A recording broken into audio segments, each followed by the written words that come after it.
अस्सलामुअलैकुम जी। जागती आँखों को और धड़कते दिलों को मेरा आदाब अर्ज़ है। आज मैं आपके पास फिर हाज़िर हूँ एक और व्लॉग के साथ। आज के व्लॉग में जो है ना, मैं आपको कुछ मज़ेदार सा आपके साथ जो है वो रेसिपी शेयर करूँगी बनाने की। ये हमारे घर में तो बहुत बनती थी, मोस्टली पंजाबी भी बहुत बनाते हैं। वैसे पता नहीं अब कौन कौन से पंजाबी बनाते हैं, लेकिन पंजाबी फैमिलीज़ में बहुत ज़्यादा ये खाया जाता है अभी। लोग गर्मियों में ज़्यादा पसंद करते हैं क्योंकि आजकल गर्मियाँ ही चल रही हैं। तो उसके लिए जी सबसे पहले लेना है आपने ये ग्राम फ्लोर मतलब बेसन, ठीक है। अच्छा, इसको बोलते हैं वड़ियाँ, कुछ लोग इसको जो है मंगोड़ियाँ भी बोलते हैं, कुछ जो है वो बस यही बोलते हैं। और नमक लेना है और ज़ीरा लेना है। ये 4 चीज़ें सबसे पहले जो हैं वो ज़्यादा इंपॉर्टेंट है। अब जो लोग ये बनाते हैं उनको तो पता होगा, और ये वाक़ई बहुत मज़े की बनती है। जिन्होंने कभी नहीं बनाई वो ज़रूर ट्राई करें। और ये आपने गिलास में पानी ले लेना है। इस तरह से आपने कोई भी बर्तन लेना है, बाउल, और आपने लेना है जी बेसन, ठीक है।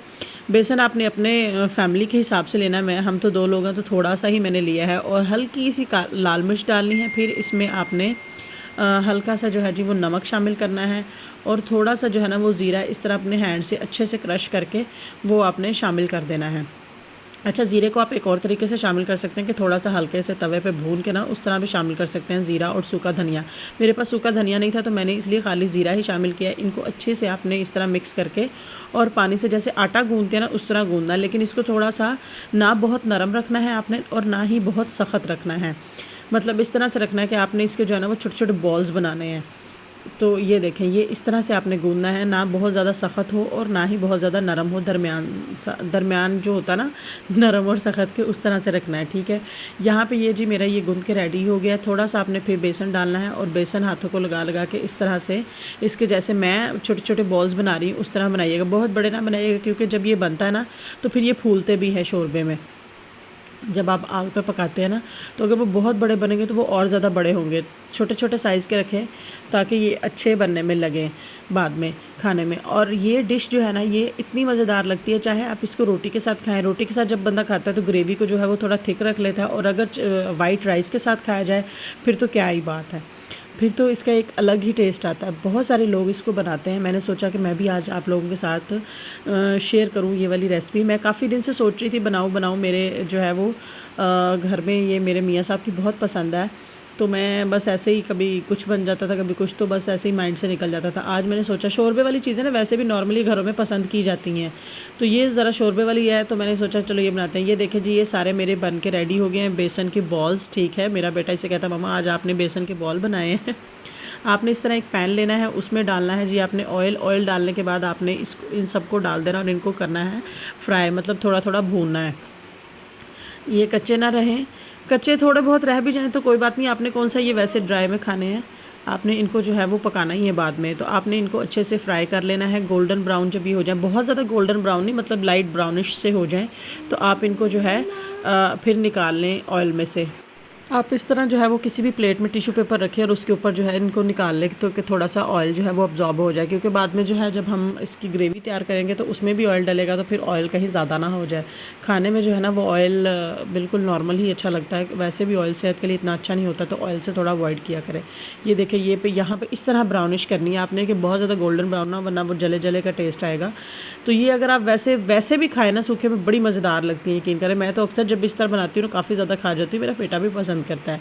यहाँ पे देखिए, ये मैंने लिए थे 2 मीडियम साइज़ प्याज, और उनको मैंने कर लिया था अच्छे से चॉप इसलिए किया है मैंने इनको, ताकि वो जो है ना ग्रेवी में वो खड़ा खड़ा मसाला प्याज नज़र आते हैं ना, वो उस तरह के ना हो, फिर ना वो मज़ेदार सा काम नहीं लगता है अभी। तो आप भी प्याज को अच्छे से मिक्सी में डाल के जो है वो ब्लेंड कर लें या ब्लेंडर में डाल लें। और उसके बाद आपने लेना है एक टमाटर, ठीक है, ज़ीरा, अदरक, लहसुन और 4 से 5 हरी मिर्च। यहाँ पे लाल मिर्च स्पाइसेस में आपको दिखा रही हूँ, जो है वो नमक, एंड आपने लेना है जी सूखा धनिया पाउडर, ठीक है। ये देखें, ये टमाटर है, 4 से लाल मिर्च है मेरे पास, हल्दी, और ये मेरे पास जो है वो 3 से 4 तो वो जो थे वो उसके जवे लहसुन के, और थोड़ा सा अदरक। इनको भी जो है वो मैं ब्लेंड कर लूँगी ताकि इनका जो वो टेस्ट है ना वो खड़ा खड़ा सा ना आए मसाले में।